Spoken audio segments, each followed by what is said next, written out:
party time. Ow!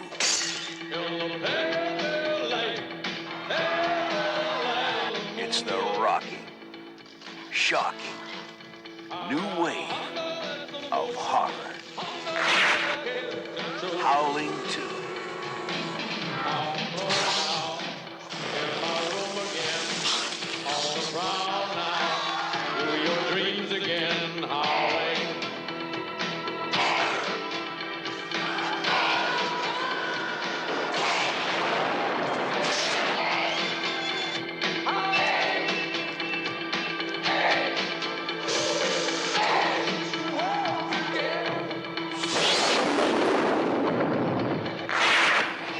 Howling II.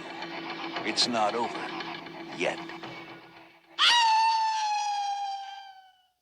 Tonight we're talking about the Howling II. Let's get at it.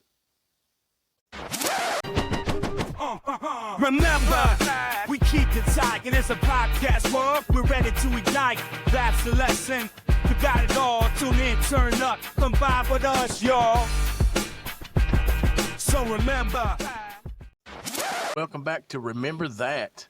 And this week we're going to talk about an awesomely bad B movie that we just had to watch. And I tell you what, I fell in love with it. And that movie is called The Howling Part 2. And usually I have something I read, that starts the movie out. But really, there's just no way to talk about this movie other than just say it starts out with her loading the chick into that she's in her casket from part 1. They're putting her in her crypt, and she starts screaming. And then, there's a bunch of people at the funeral, and a dude walks up to him and says, "Hey, I'm an occult, investigator." and at that moment when I was watching this movie, I was like, man, this is going to be great. And, Daniel, he suggested this movie to us to kick off this series. And I tell you, man, I fell in love with it, Daniel. I can't believe you grew up watching this movie, but I can tell after watching it probably why you watched it all the time. Well, I just wanted to say before we start, this is exactly why we don't let Dad pick movies. It's because he picks movies like The Howling II. Look, I'm going to say this. For the rest of my life, I will watch this movie at least once or twice a year because I loved it that much. Yeah, I'm going to show it to my kids. The Howling II used to come on HBO all the time back when I was a kid. At night. And, of course, at night? at night, yeah. It came on at night, all right. When I was a kid, we were stealing HBO basically, and I'd get to watch all these HBO shows that's upstairs in my room. And The Howling II, it's one of those movies that it seemed like it was always on, and so it had Christopher Lee in it. It was about werewolves. They go to Transylvania to battle these werewolves, and you got plenty of boob action basically. Boobs is all I got to say. When I was a kid, I was all about watching this movie, and you were all about boobs. Let's just be straight about it. Oh yeah. But I guess I've probably seen this movie about 10 or 15 times over my life, and I love this movie. This is awesome. But to kind of get things started, Corky, you were talking about they started off loading this chick. This is loosely following the events of The Howling I. Loosely is an understatement. So The Howling I had this, basically this couple that went to kind of like a resort out in the wilderness, and they ran into these werewolves, and the woman got bit. And she worked for a newspaper, or it wasn't a newspaper, it was a TV station. And so she was an anchor on the TV station all the time. And when she found out that she got bit at the end of the movie, she went and had her own death recorded on live TV. So enter The Howling II, and it's her funeral. And her brother shows up, and So this is like a couple days later, right? Yeah. It's a couple days Now, later. first of all, you're saying that the climax of the Howling 1 is a woman getting bit? Yes, That's that the climax video of they the Well, show Howling where 1. her being a newscaster, that's how it ended, right, Daniel? yeah, that's how the movie ended. So at the end of the Howling one, and please, by all means, do not waste your time watching the Howling one. I'll probably will get some hate for saying that because for some reason the Howling one is one of those cult Oh classics yes, that we all everybody know about loves. the rabid fans of Howling 1. Yes, You Where gotta they're but watch coming out. for us. but man, I'll tell you, I'll be the first to tell you, I love horror movies, and the Howling one sucks beyond anything that I've ever Really? sat through. I don't Yes, remember it, but everything I've read, everybody says it's awesome. I know I've seen it, but I don't God, remember it. right? Is No, there no? like Are there no hairy boobs in that one? no, there's no hairy boobs in that one. Well, And see, then honestly, that's you why it don't get sucks if they didn't put no boobs in it. the werewolves. The werewolves are only on screen. They might have 7 or 8 minutes screen time, and that's it. Daniel, let me give you a quick theory before we, you know, deep dive into this, you know, cinematic classic we're talking about today. All right. Here's how I think this movie went down. There were some guys sitting around, right? And they were like, the Howling, part one, I'm guessing it was pretty successful.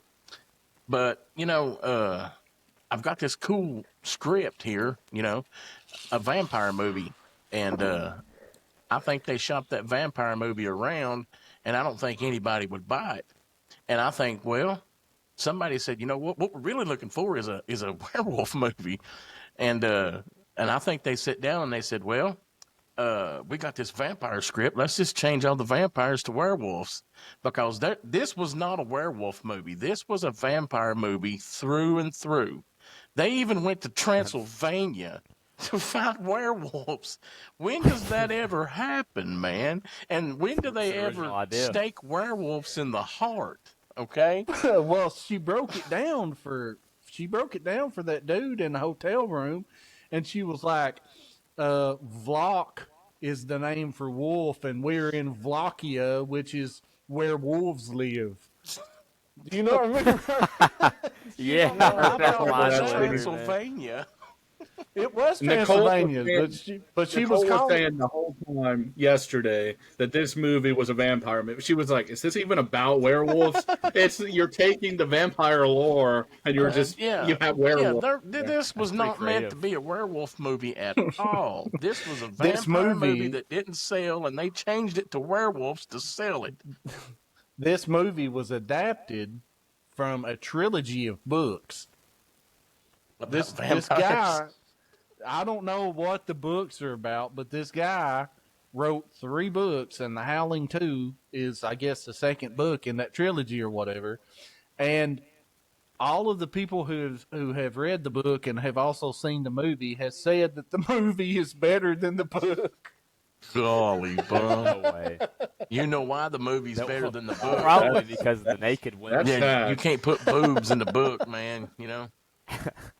Nope. But Sure can't. Here's your quick fact, though. There's no question that in this movie there was a few scenes of the female flesh. You know what I'm saying? But from what I read, I forget who the main actress was in this movie, but they hired her because she was known she would show her chest. Well, I reckon when she got in there, she said, "All right, I'm gonna do it one time." And that's why in the end credits and all that good stuff is you see the same scene over and over with her exposing herself over and over and over, because she said, "I'm going to do it one time." So, they just took the same scene and just used it over and over and over. That is special effects, baby. I'll say that. That Yeah, I actress's can't. name was Special Sybil effects there. Danning. And in the early to mid 80s, she actually did a Playboy. Of course, Dad knows. Of course, Dad knows what that actor's name was. He's probably Right. Googled her several times. Sybil got Danning magazines. was, she was a Playboy. She did a Playboy, a whole thing. I guess she was centerfold in that one issue or whatever. And she actually got mad at the director because the director said that he was only going to play that clip once.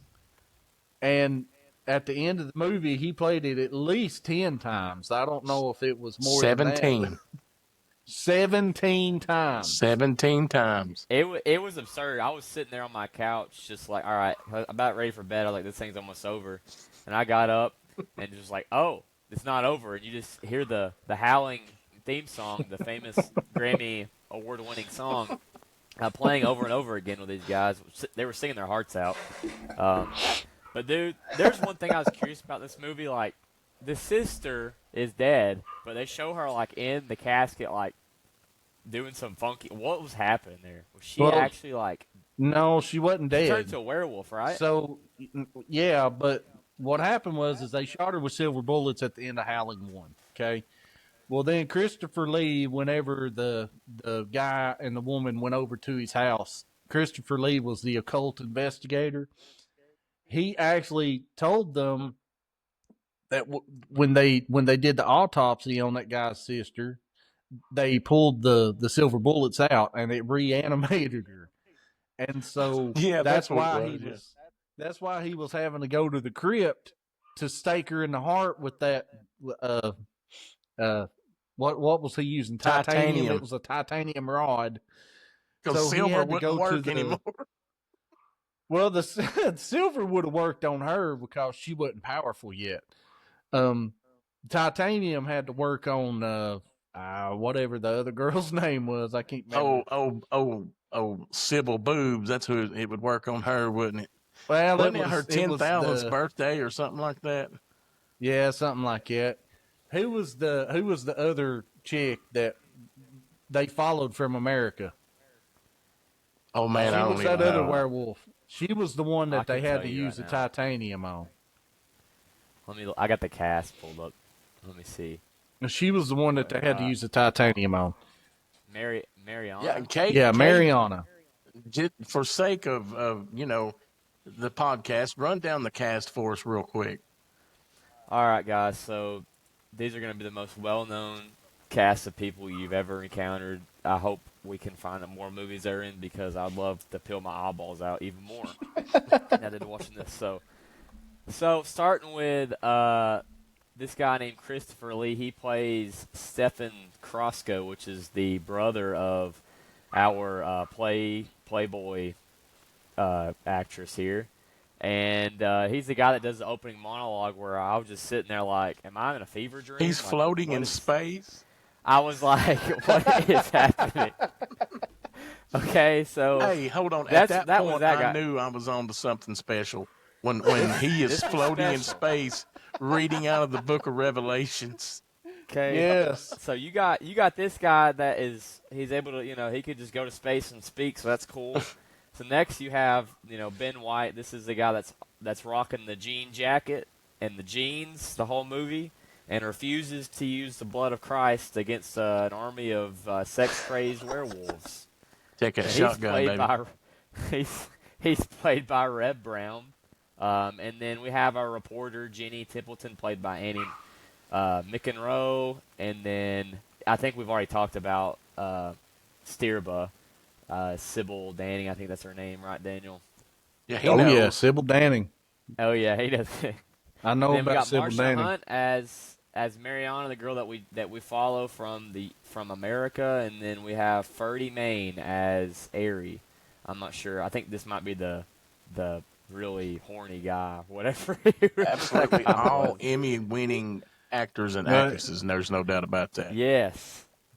Look, I'm going to tell you the funniest part of this movie is when they have to select the weapon, and I can't remember who that guy's name was, but he's the brother of the woman who died at the opening scene. Yeah, this has been. So the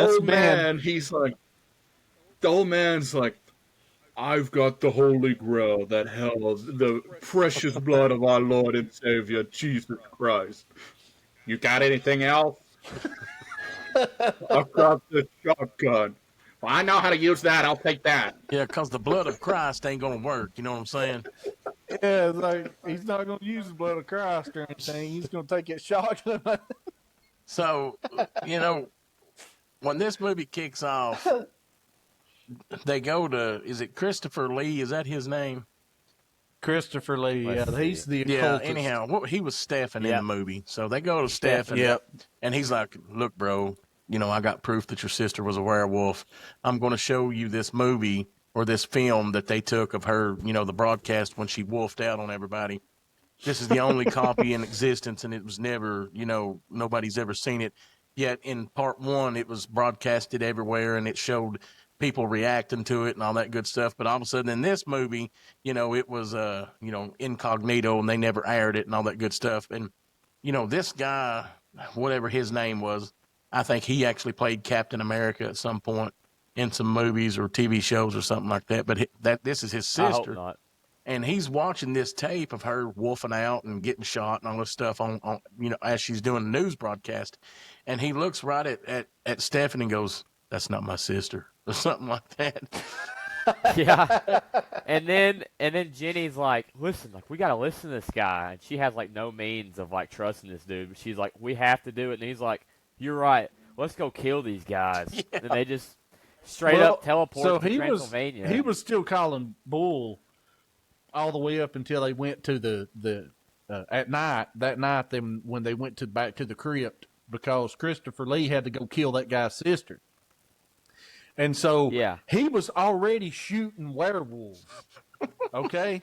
He was already shooting werewolves, and he rolls up on Christopher Lee, and he's got that titanium rod, and he was like, "You get that away from my sister."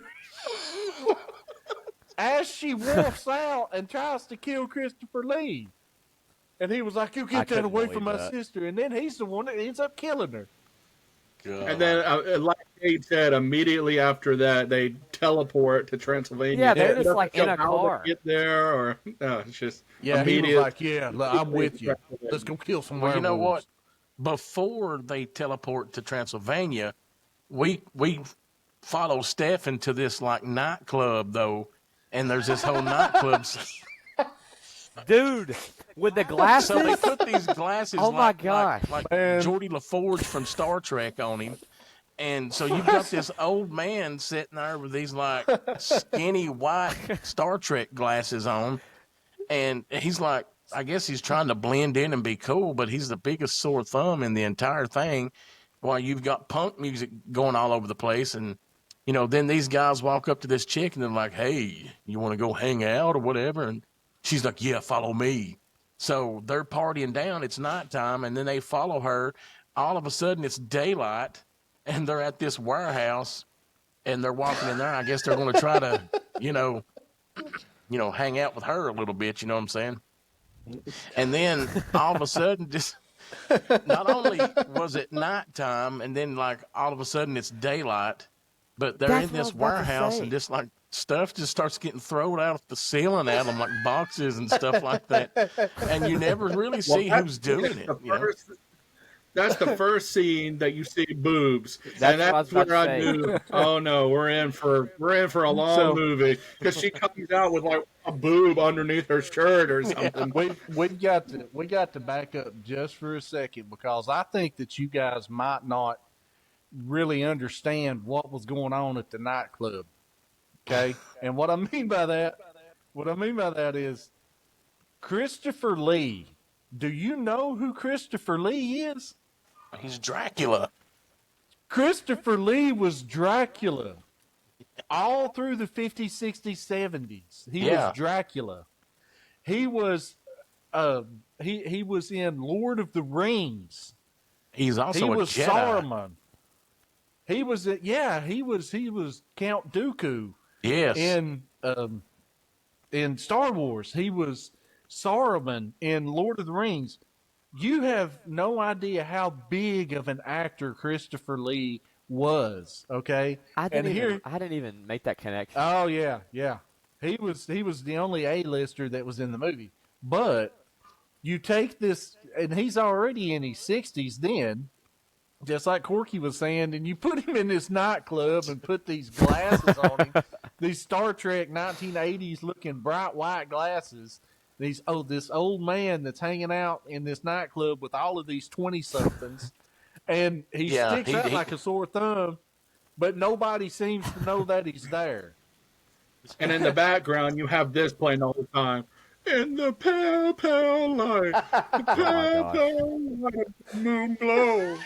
Over and over again. Oh,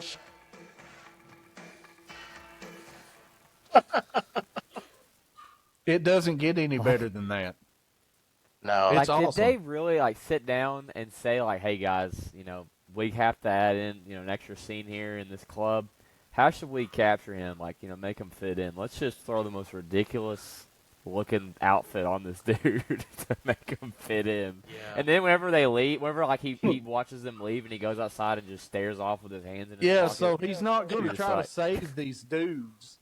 He's not going to. He's not going to follow Mariana back, but he knows that she's about to lead them to their doom. They're driving down like probably 15 minutes away from this club. Okay, and yes, it all of a sudden becomes daylight, and I don't understand. I don't understand it, but that's what Oh. happened. It just makes me Here's smile, another thing man. The But other I thing that wanna- got me.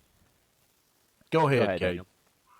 Well, what I was going to say is Mariana, she's supposed to be this high-ranking werewolf that can't even be killed by Silver no more. And she's driving this piece of crap car.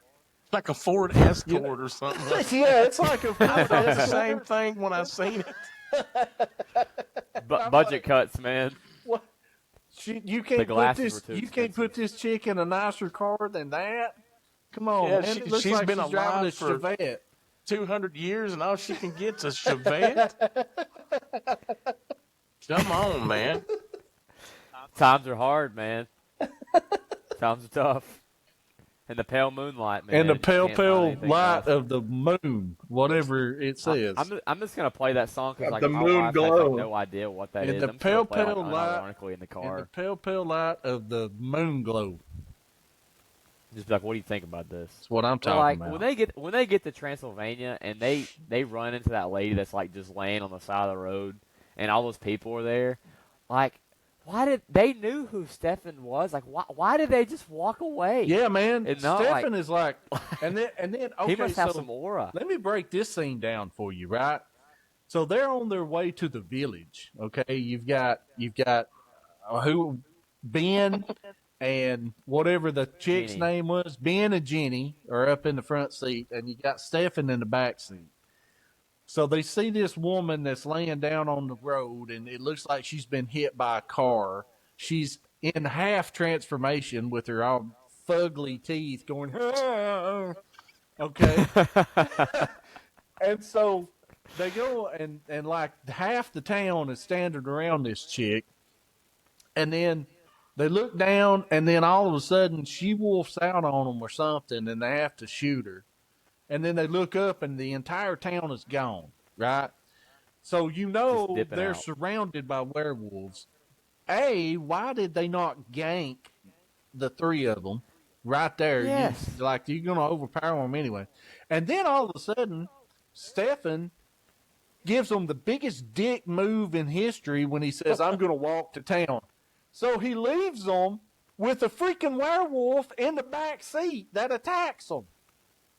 And he just Yeah. left them. He just left them. Yeah, he was a jerk, He was man. just like, I'm just going to walk. Yeah. There's a werewolf in your Yeah, back his- seat and you don't know it. I'm going to walk to His town. his Apple Watch told him he needed to move. Yeah. He said, what, I gotta get my steps in, guys. Sorry. Like, what a gotta do this, peckerhead but- move. He's going to leave these two that they don't even know anything right now.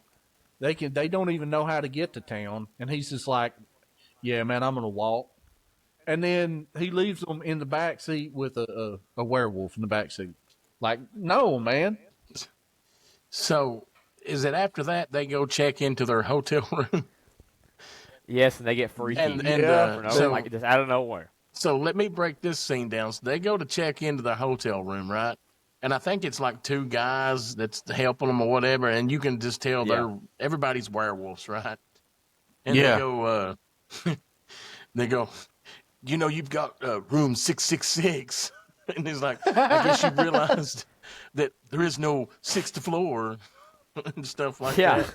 I'm like, where did that even Yeah, come like- from, man? You know? So like Ben approaches these guys is like, we want 2 separate rooms, and then Jenny's like, actually we want one room with like a view, Yeah, like man. a vista. So Ben just like, I guess he takes that as like a hint, and then they get up the room, and they just go to town. She goes, like, "Can you hold me?"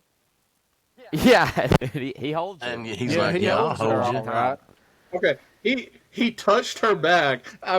Notice touches her back, and she's already. Man, I tell you what, I have never turned a woman on in 10 seconds just by touching her back like Well, that. here's I've the never thing. done it. Like this How dude long has got is a that deep jacket flight has to got some Transylvania? play, You man. know.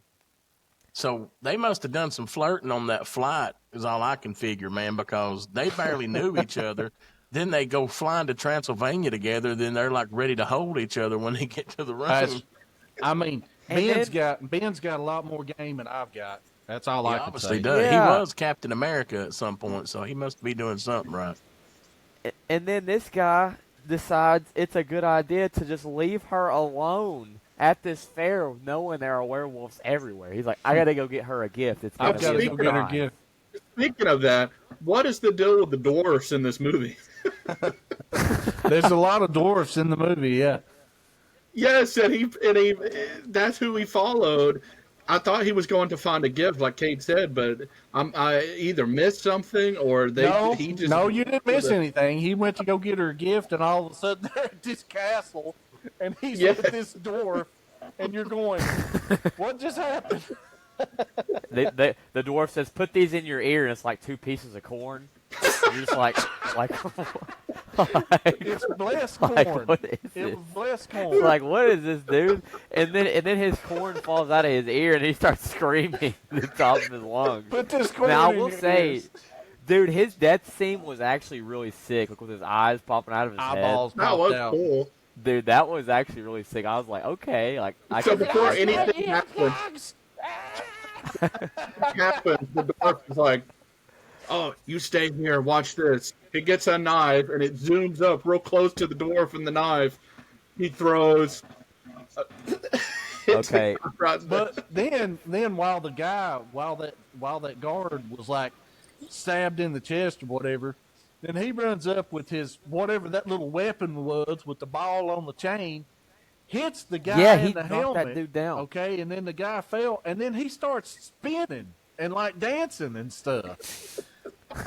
You're in the middle of Werewolf Central. You're about to go up in their castle, and you're over there dancing. You're Like I feel like we're creeping close to the best part of the movie here. So I feel like we got to segue to it, fellas, somehow. Well, we'll segue to it kind of like this. Go ahead. And now we're going to talk about the Great werewolf orgy. the to great throw this werewolf scene orgy. down? Can I just talk about this for a second here? You Do go it, for Cade. I just, we've obviously we've been doing the show for a while now. We've encountered a lot of nude people in these movies, specifically nude old women. So it was nice for a change to not see naked old women. I'll just go start by saying that. But what in the heck was going on here, man? Like, you just pan to this room. Everybody's in this leather outfit. Some people have one boob in, one boob out. Did you notice the guy that was doing a handstand?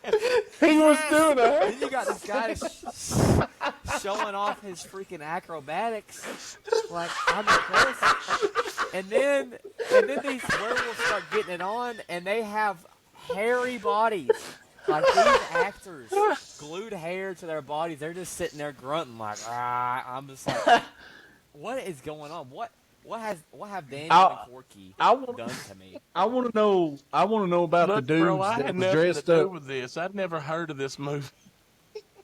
I want to know what's up with the dudes that was sitting at the table at that dinner table, and they're dressed up like they're from the 1700s, and they're laughing at everything. Like, where did these guys come from? What happened? Dude, And you don't there's so know many where they went unanswered either. questions about this movie, man. There's so many unanswered questions. So I will say a little bit about this. I watched a documentary on this. It wasn't much of a documentary. It was like So a there's a 5-minute documentary thing. on this? Yes, No yes. way. Christopher Lee actually apologized to his fans for being in this movie. He said this is the worst movie that he was ever in.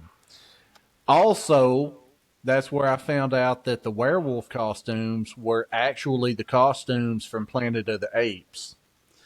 And during the werewolf orgy, the actors that they were interviewing were saying that they couldn't really get on top of each other because the hair was glued onto their bodies, and every time that they would move, hair would fall off. Oh, And my so- God. And so they kind of just had to sit there and growl at each other, and that was the werewolf orgy.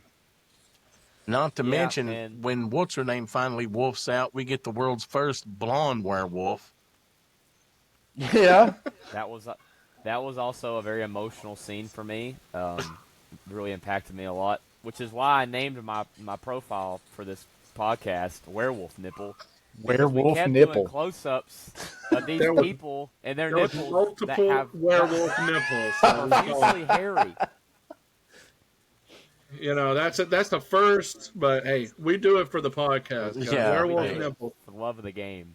I mean, this just blew my mind. Like, I've never sat down for an hour and a half and just been so bamboozled by these actors. Listen, we're going to cover some movies in this series that they're going to be some doozies, buddy.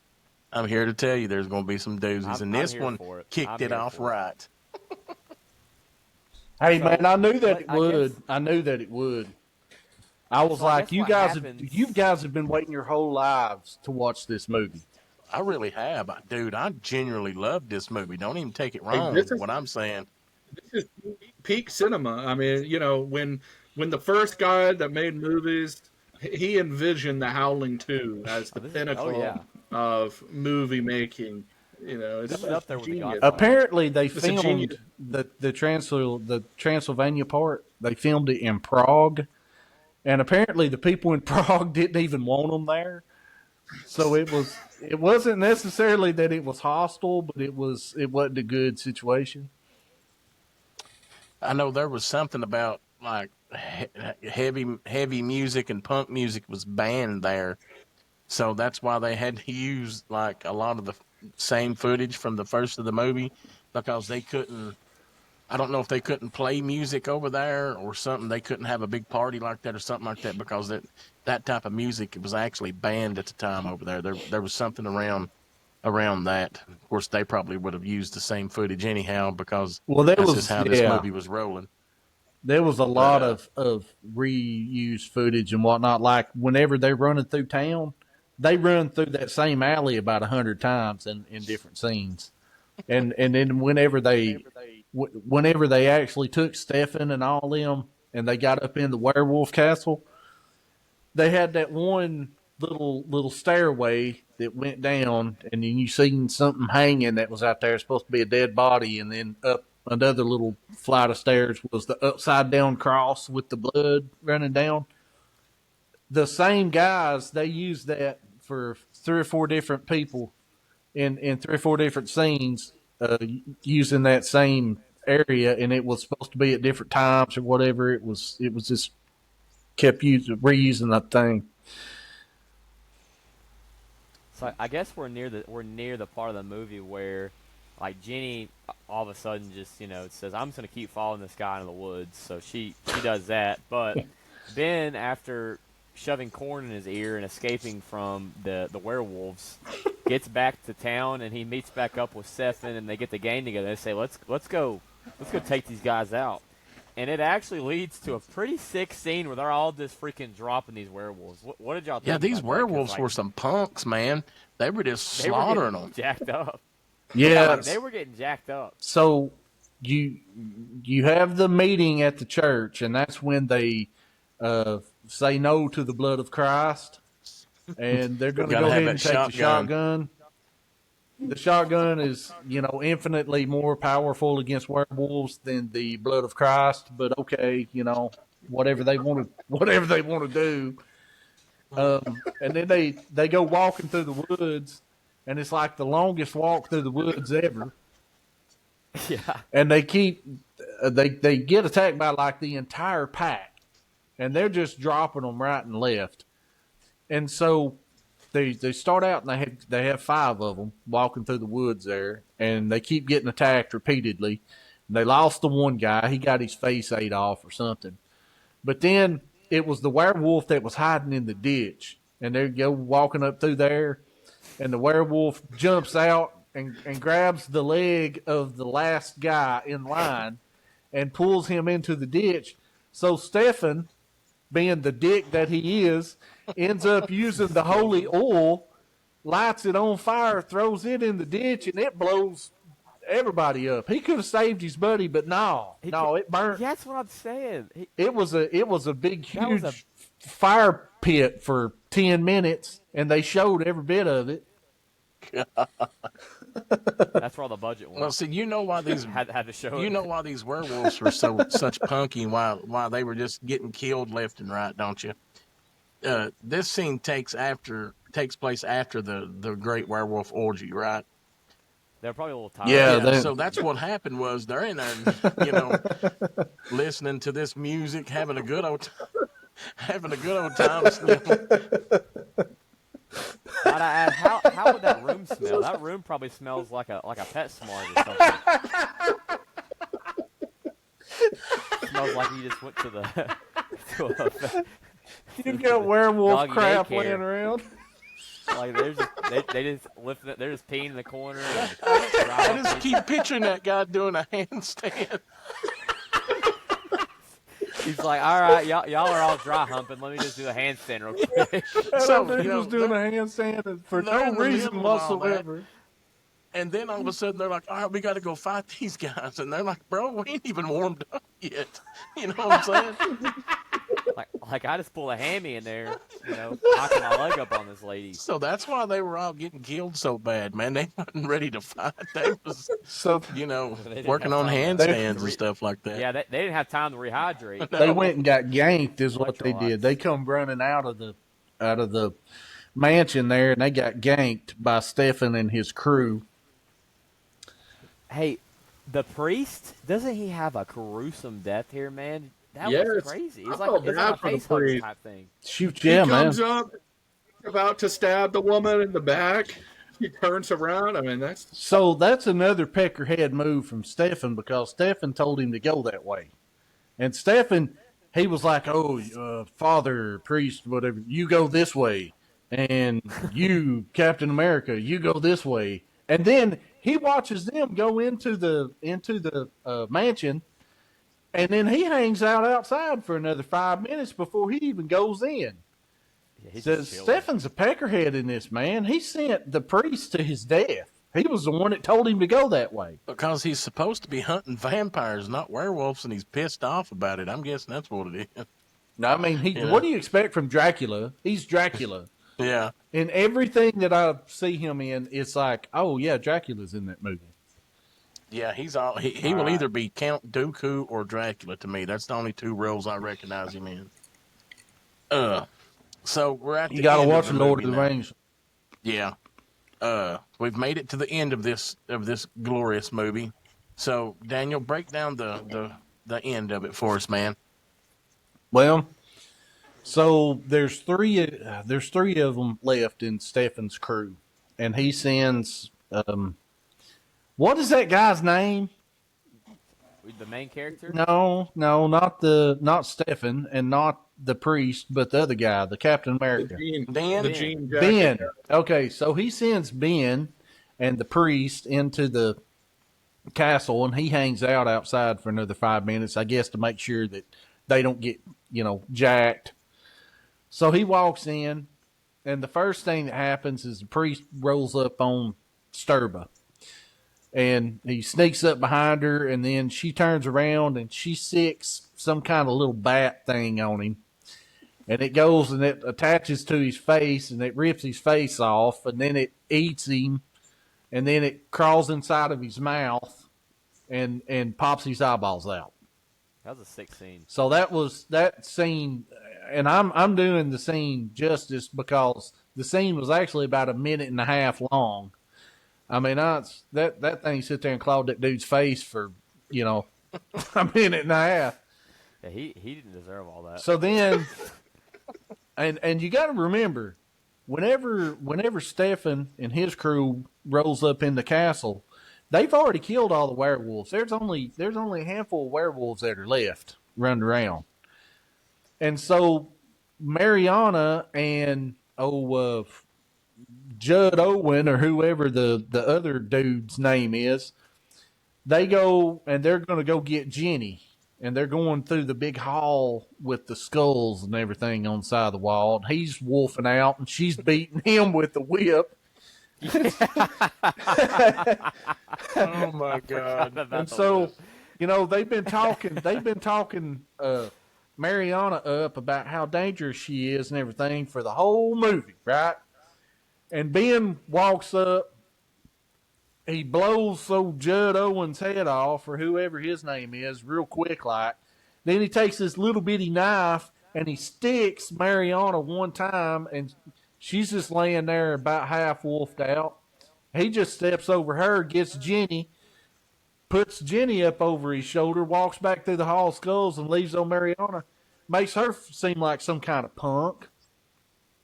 And they've been talking about how dangerous she is the whole movie, and she went out like a punk.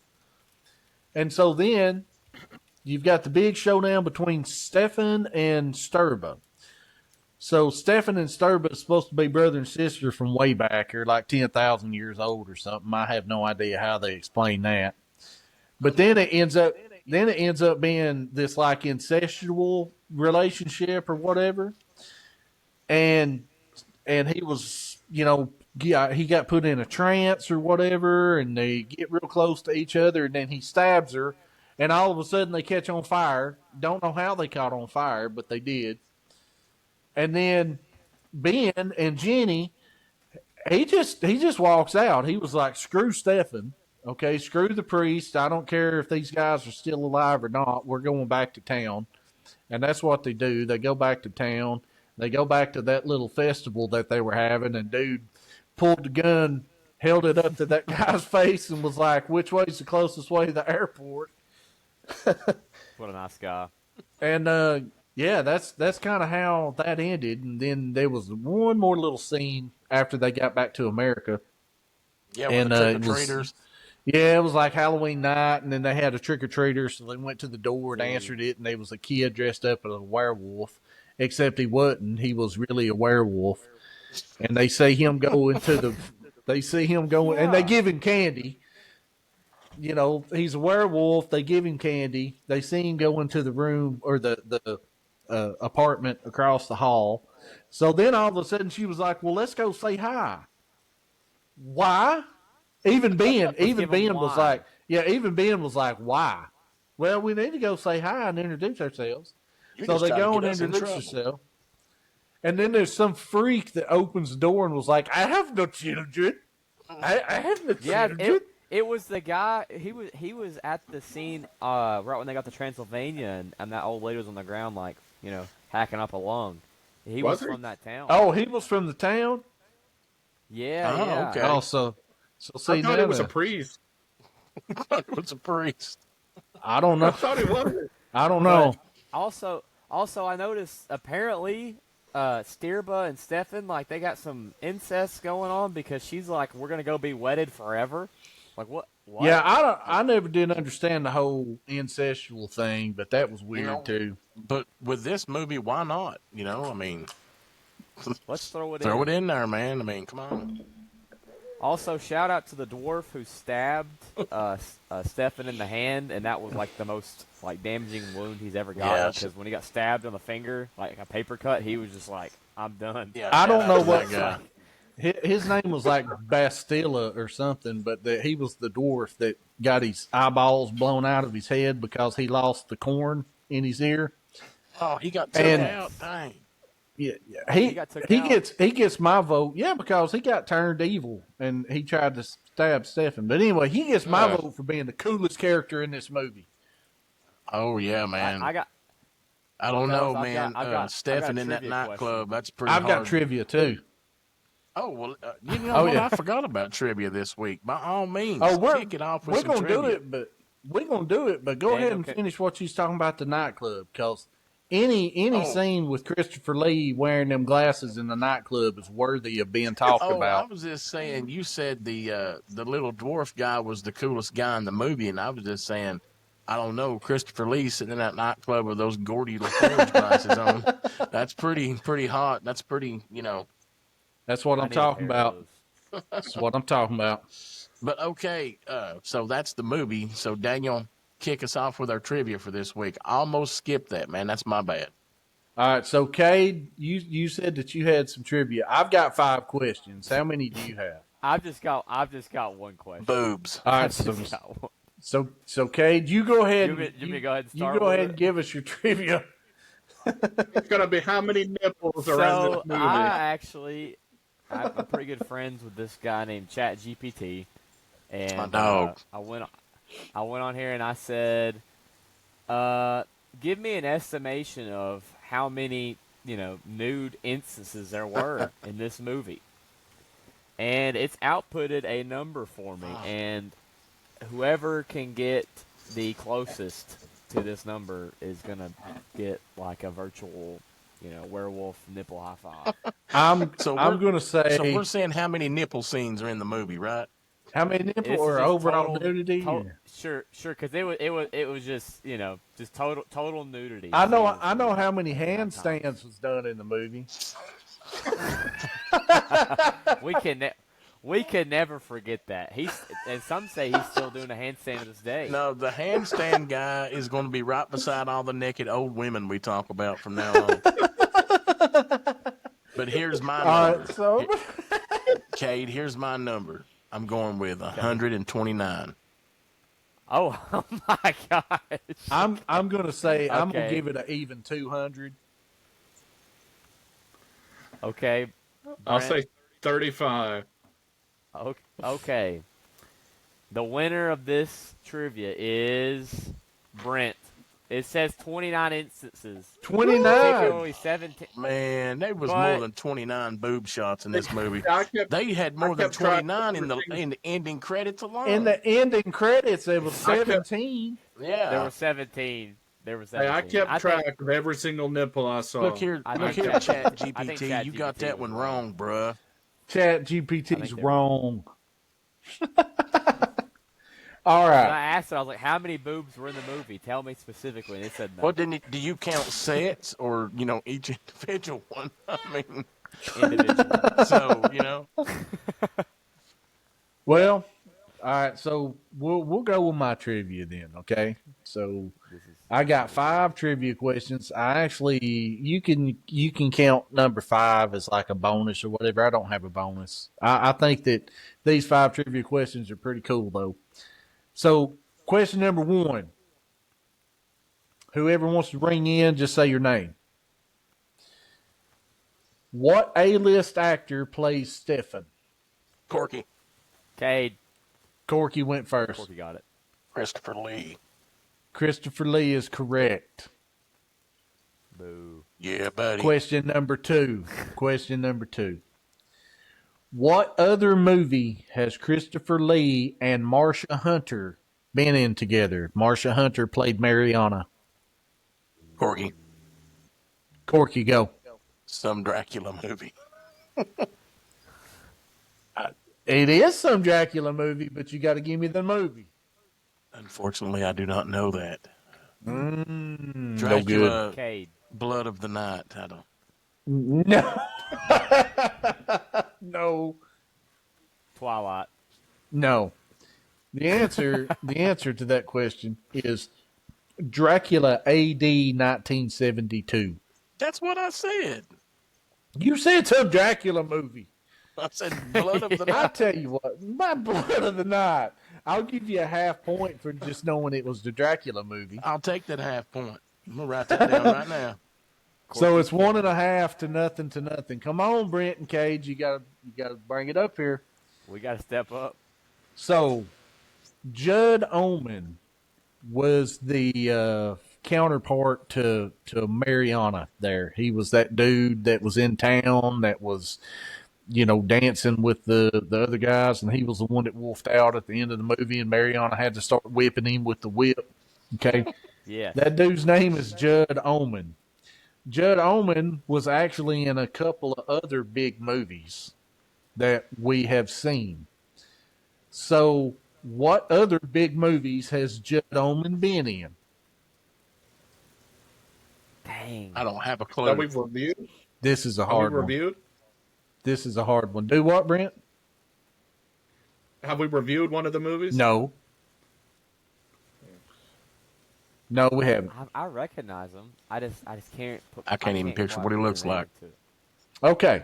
Well, that was a hard one. But the answer, the two big ones that I knew off the top of my head was Pee-wee's Big Adventure.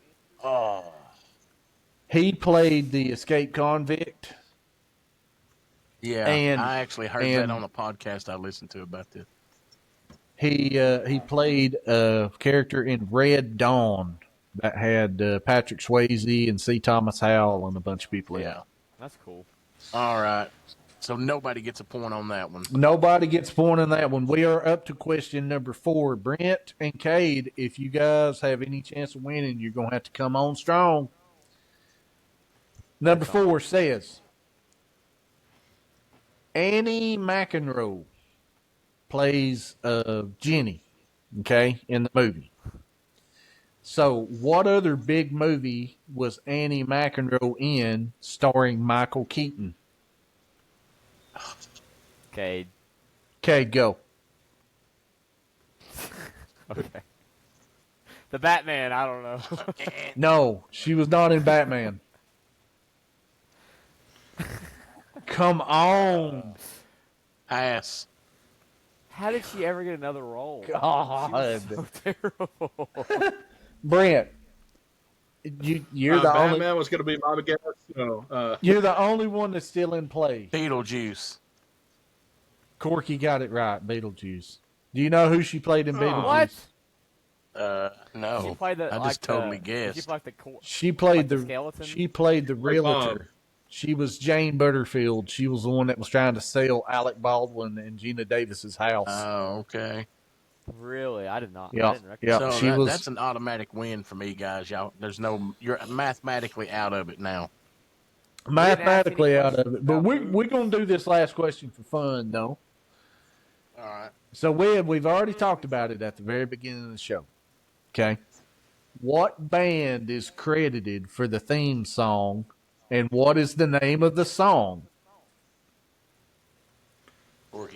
Brent, Brent, go. the name of the song is called Howling. It's The Howling. Band, it's,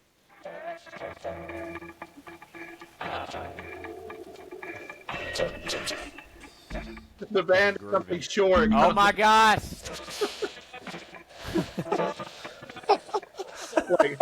like the Pure or something. It's something short like that. The name of the band is. Cade. All right, Cade, go. Babel. Babel is correct. Did you look it I up? did it. I can't see you. I didn't look. So we're going. I totally I had it did. pulled up here. We're going off. I looked it up. We're going on the honor system here, and there is no honor. No. Well, Daniel just showed his nipple, so I think everything is fair play. Somebody had to show a nipple during this show, man. It's just something you have to do. That's you just have to do it. You have to do it. So, Brent, tell everybody how we're going to rate this werewolf nipple masterpiece. All right, so we're going to use the same scale that we've used for our previous movie reviews. So it's going to be cultural significance, special effects, music, symbolism, enjoyment. We're going to rate them 1 through 10, and then we're going to average that score out and give it our overall enjoyment scale. And Dad's got a little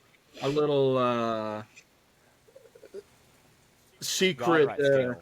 Yeah, he's got a special tier scale that he wants to rate this. Yeah, why don't you take that one off? All right, so what we're going to do is I'll go ahead and break it down. And my rankings for the Howling 2, scale from 1 to 10. Cultural significance, I give it a 2. It was not a definitive werewolf movie. In fact, it would have made a better vampire movie. Yes, definitely. It did not help the werewolf genre at all. So cultural significance, I mean, you could probably argue that it deserves a 1, but I went ahead and give it a 2. Soundtrack, for me, I love that song. I give it a 10. 10 for the soundtrack. And the pale, pale light of the moon, or however you say it, that is an awesome song. Overall enjoyment, that's another 10 for me. I love this movie. I watch it for the past 3 or 4 years, I guess. I've watched it once a year in October, and I will continue to do so because I love this movie. This movie is definitely in the rotation for me as well. We get to symbolism. We get to symbolism. There is no symbolism in this movie. This movie doesn't even keep track of itself. It starts going off on tangents. You've got dude going through the town, and he's going to get Jenny a gift, and all of a sudden he's at a werewolf castle with a dwarf, and you don't know why. You know, things like this happen. People are doing handstands. There is no cultural significance about or symbolism about this movie at all. So that's a 1. Special effects, with as cool as the guy's eyeballs popping out of his head, I still give it a 1 because the werewolf costumes are god awful. The transformation scenes are god awful. You got to remember, okay, now this is on a more serious note, but you got to remember when you're talking about special effects. American Werewolf in London come out in 1981. The Howling II come out in 1985. That's 4 years after American Werewolf come out. American Werewolf in London come out and had, to date, in my opinion, the best werewolf transformation scene in cinematic history. They show the werewolf transformation scene at Universal Studios during one of their shows. Okay? So you're telling me in 4 years you can't do any better than what they did with the Howling 2 as far as special effects. Yeah, I don't think they cared. They did. Special effects on this definitely just thrown together, man. Definitely. Special effects on this is a 1. So that brings a total score for me, and it was only for the 10s that I give it that it even ranked this high, but it's a 4.8 for me, which rounds to a 5. And I guarantee you, after everybody else scores this, that's going to be very generous. That 5 is going to be very generous. I just want to point out something. It's a follow-up from last podcast about Dad's hatred of Stanley Kubrick's The Shining. He gave Howling 2 an enjoyment of 10. Stanley Kubrick's The Shining is like an enjoyment of like 7 or 8 on his ranking. Listen, this movie had handstands and boobs, man. Yeah, And man. only You can't one go wrong naked with lady in handstands The and Shining. boobs. Now, I want to go ahead and introduce, and this is only going to be for the awesomely bad movie series that we do. But Yeah. I have got a God right meter. Okay? Now, for all of you out there that's listening to us, the God right meter is if somebody says something and it is just the dumbest thing you've ever heard, it's totally absurd, you have no idea why they even said it, that is worthy of you responding with God right. Okay? So Or somebody if you're says Spanish, something, Dios razón. Dios razón. Now,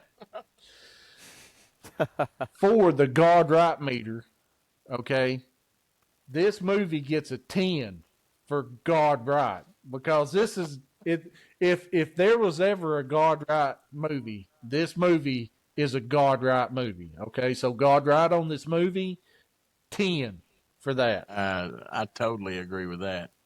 All right. So what'd you give it overall, Daniel? 4.6? 4.8, which 4.8. basically Oh, it wow. still rounds to a 5, but that was only because of those two tens. Dude. All right, Cade, let's hear what you got to say about it, buddy. All right, let's talk about this big old werewolf orgy movie here. So, Yeah. first category here was cultural significance. I actually gave this a 10. I'm just kidding. No, I gave this a 2 for cultural significance. I didn't know this movie existed, and it would probably have been better if I didn't. But now that I've seen it, I will have this movie probably played every 3 months. Just Absolutely. just to keep the memory fresh. Make a good on sleep what movie, true- you know what I'm saying? Yeah, just play it while you're hanging out with your wife Yeah. and have a romantic night, and That's listen to right. some good music. That's So, right. I gave it a 2 for cultural significance, and next for special effects here, I'm giving it a 2, and it's solely because they were able to glue all that hair to these nude bodies, and it didn't seem like it was falling off. Although there was a couple of cool scenes. I thought it was cool to see the eyes popping out of the head. I mean, it kind of looked super fake, but still, I was like, dang, that's super cool to see. So I'll give it a 2 for special effects. Music, I'm actually going to give this a 3 because this main song was played probably a million times in this movie, and although it is catchy now, it will be in my head forever. And it needed to have been played a million more times because it is so maybe good. we probably needed another montage of that woman ripping her shirt off. They could have maybe done that 2 or 3 more times than what they did. So music, I give it a 3. Symbolism, obviously this movie is just packed full of it, man. I walked away from this a changed man. I look at life differently after seeing Absolutely. this. I really don't know what I'm going to do with myself They after seeing this. they passed on the blood of Christ. You can't get any more that's symbolic deep. than that. That's deep, and it makes me think: should I start walking around with like half of my body parts sticking out, and the other half sticking out? What should I do? Well, you don't have boobs, man. It probably wouldn't work out for you like it did in this movie. Yeah, and I might get thrown in jail. Yeah, that yeah. also violates dress code at work, so I can't do Yeah. that. So symbolism, I'm at a 2, and overall enjoyment. I mean, this is an 8 for overall enjoyment, man. I know that we talk bad about this, but this is honestly like, if you were with a bunch of buddies and you were just wanting to watch something that's just going to make y'all laugh, I mean, this is it with some action. And then you're like, oh crap, that guy's from Star Wars, and he just stared at this naked lady. So I gave it an 8 for all enjoyment. And now our God Right scale here that just got introduced to me today, I'm kind of with Daniel there. I mean, that's probably going to be a 10 for how that works. But averaging out all my other scores, apart from this God Right scale, I'm at an average of 3.4. So that's going to round to a 3 out of 10. Awesome. Three out of 10 from Cade. Brent, I'm dying to hearing what you got to say, buddy. Well, we know the Howling II is one of the most cinematic movies we've reviewed on this podcast. I think I just think everything about it's just amazing. So cultural significance, I'm going to give it a 1 out of 10. I never heard of this movie, never watched the movie before, and I don't think it changed anything about how we view movies since this movie was released. So 1 out of 10. Special effects, I gave it a 2. I thought there were some decent special effects. The guy getting his eyes ripped out of his head, the face hugger scene, but most of it you can tell it's Planet of the Apes costumes and stuff like that. So I give it a 2 out of 10. Music, I give it a 5. I kind of like the Howling song. It's gonna stay in my head, like Kate said, but It's hey, catchy. it's an okay song. It's catchy. It's an okay song. Now, symbolism, it has to be a 10 out of 10 because we know, I mean, honestly, we know what the real symbolism of this movie is. It's about religion and state and the fighting between the metamorphosis of humanity into werewolves and Yeah, no, it's actually a 1 out of 10. There's no symbolism to this movie that I saw. So 1 out of 10 on symbolism. The enjoyment, like, you guys are gonna hate me. I have to give it a 2 out of 10. I just didn't find this movie that enjoying. Right. I'm gonna give you a 10 for the God right factor. Yeah. I could see where people would find enjoyment out of it, but I don't know. It was dumb, but I don't think it was dumb enough to really boost up that enjoyment scale. So This that's an movie overall rules. score. That's an overall score of 2.2. Oh, And then man. on Dad's scale, I gave it a 7 out of 10. You know, I'm leaving space open for dumber movies that we watch. You know, 7 out of 10. How is it not a 10 from you if you didn't even enjoy this movie? How is your God right meter broken and you're not giving it a 10? Oh. I didn't even know how to. I didn't even really know how to judge that. I mean, yeah, there was a lot of nipples in here. There was a lot of handstands. Hairy nipples and handstands, man. That's Hairy. a 10 right there. Oh, Nipples and yeah. handstands. Come on, well, I man. guess- You I got guess nipples and handstands. I guess it's my turn to rate this cinematic piece of gold right here. You know, when It's it a comes piece to of B something. movies, man, yeah, it is. B movies are honestly one of my favorite types of movies to watch because of stuff like this. You find this movie, in my opinion, it's just an absolute gem, man. But let me look it over and see what, for cultural significance, I gave it a 2. There's not really any cultural significance in the movie unless you just are a, 12-year-old kid, trying to watch some boobs after your parents go to bed at night. So I'll give it a 2 for cultural significance. Music, I'm gonna give it a 3.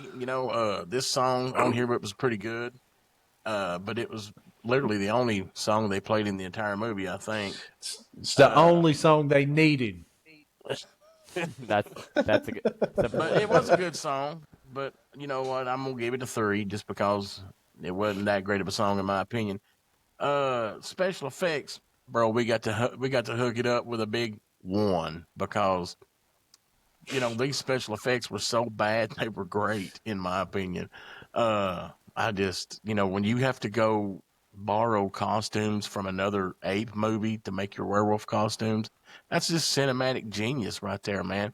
Also in this movie we get the world's first blonde werewolf, so that's awesome. But your special effects are 1 just for the ghetto-ness of everything. You know what I'm saying? Symbolism, I got to give it a 5, man, because think about the 1980s. The first thing that comes to my mind is handstands and boobs. You know what I'm saying? So symbolism, we're going to go with a 5. Wow. Overall enjoyment. What comes to my mind is cocaine. I'm pretty sure I'm sure there was Quirky's on cocaine that involved with that handstand. There has I'm to sure there was cocaine involved with the handstand. And probably some of the boob shots, but that's for another podcast. Overall enjoyment, if I could give this movie a 20 out of, 10, I would do that. But all I can give it is a 10. So I'm going to give it a 10. This movie is instantly on my Rolodex of movies that I have to watch every so often. Instant classic. When you average it all out, I think I get a 4.2 out of it. But in my dreams, it's a 10. You know what I'm saying? This movie was just awesome. So then we're going to talk about this God right scale. The Dios Rason scale. I have to give it, for me, I'm going to give it 6 Dios Razons. And for anybody that's not, Spanish by heritage, that means God right in the southern border. You know what I'm saying? So You were very cultured. yeah, sir. if you have that Spanish culture, baby, you know what I'm talking about. You feel me? We definitely do.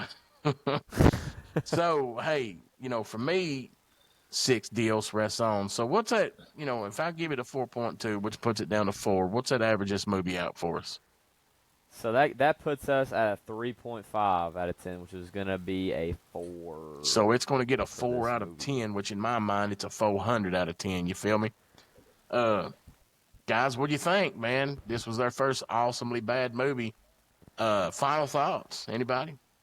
My final Yeah, thoughts I'll- on it is it's freaking great, man. I watch it It all is. the time. Man, I may Go watch ahead, it Kate. again. I'm sorry. Daniel said it, I mean, as well as anybody. I'm going to show it to my kids and my grandkids one day. I think this is like a coming of age, thing. Like, you become a certain age, this is what you got to watch. And for me, sadly, it took 25 years. So I'll try to, change this for my kids maybe when they're Hey, like, Kate, I got 8. you beat. It took me 46 years, buddy. How sad is that? I don't know how old Daniel was when he watched this, but, I can obviously tell it I was made him a better 5. I person. was probably 8. So I was probably obviously 8. you could tell. If you want to be like Daniel, if you want your kids to be like Daniel, just go ahead and show it to them. I mean, this is prime time cinema right here. Yeah. Okay? Cinema gold, baby. We right. do an award show at the end of the year. I'm gonna go ahead and say this movie's taking home some hardware. You know what I'm saying? I think it has to. I think it has to. man, Yeah. we're All gonna I have have to to- say, yeah. my final thoughts of this movie: werewolf nipples and handstands. Hey, I mean, that Enough sums up the whole said. movie. Enough said. Werewolf dry nipples and humping. handstands. At the end of the Well, year, we really do need to do an award ceremony. Oh, it's happening. Yeah, And There this may be a werewolf nipple award given out. You know what I'm saying? Ooh. a handstand award. I'm a fan of that. I'm a fan of that. We need a right, handstand well. award. Well, you heard it here first, man. This is our first awesomely bad movie. We love the Howling II. Check it out, and you'll get to see some handstands and werewolf boobs, and you can't go wrong with that. So from the podcast, remember that, where we do all the movie reviews and stuff like that you love. This is Corky, Daniel, Brent, and Cade. We appreciate everybody listening to us. Tune in next week, where we'll be doing something else funny or scary or whatever we come across. But until then, we appreciate everybody. See you. Bye. Werewolf nipples. Remember, we keep it tight, and it's a podcast world. We're ready to ignite. That's the lesson. We got it all. Tune in, turn up, come by with us, y'all. So remember.